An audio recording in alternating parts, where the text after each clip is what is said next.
ఇప్పుడు జరిగే సందర్భం రామాయణం ఒక సొల్లు కదా అని మరోసారి రుజువు చేస్తుంది. వానర్లంతా ఆత్మహత్య చేసుకుందామని కూర్చున్నప్పుడు ఆ పక్కనే ఉన్న వింధ్యాపర్వత గుహ నుండి గృధ్రరాజు ఏంట్రై పేర్లు అంటే పెద్ద గ్రద్ద వస్తుంది.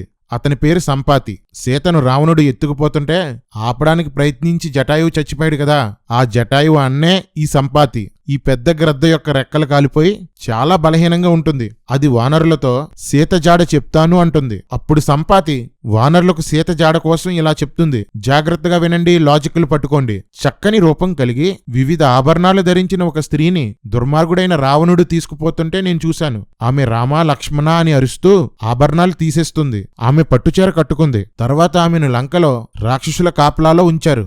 ఆ లంక సముద్ర తీరానికి 100 యోజనాల దూరంలో అంటే 1200 కిలోమీటర్ల దూరంలో ఉంది అని చెప్తాడు. సంపాతి పలికిన మాటలకి వానరులు అత్యానందభరితులై జాంబవంతుడు సంపాతిని మళ్లీ ఇలా అడుగుతాడు. ఓ మహాత్మా, ఇంతకీ సీత ఎక్కడ ఉంది? ఆమెను ఎవరు చూశారు?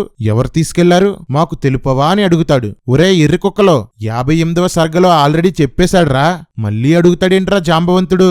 రామాయణమనే సొల్లు కథను వాల్మీకి రాస్తూ సంపాతి సీత జాడ కోసం చెప్పిన విషయాన్ని రాసేసి రాసిన విషయం మర్చిపోయి మళ్లీ రాస్తూ మరో విధంగా రాసేశాడు. జాంబవంతునితో సంపాతి, నేను రెక్కలు కాలి కొండ మీద పడ్డాను. నాకు సుపార్శ్వుడు అనే కొడుకున్నాడు. అతడు నాకు ఆహారం తేవడానికి వెళ్ళాడు.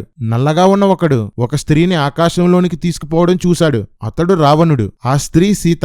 ఆమె ఆభరణాలు చెదిరి వస్త్రం నలిగి రామా రామా అంటూ ఏడవడం చూశాడు. నా దగ్గరకు వచ్చి ఆ విషయం చెప్పాడు అని జాంబవంతునితో చెప్పాడు. ముందేమో నేను చూశాను అన్నాడు, ఇప్పుడేమో నా కొడుకు చూసి నాకు చెప్పాడు అంటున్నాడు.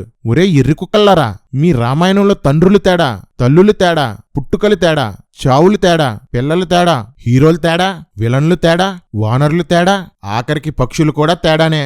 ఇది రామాయణం కాదు, తేడాయనం.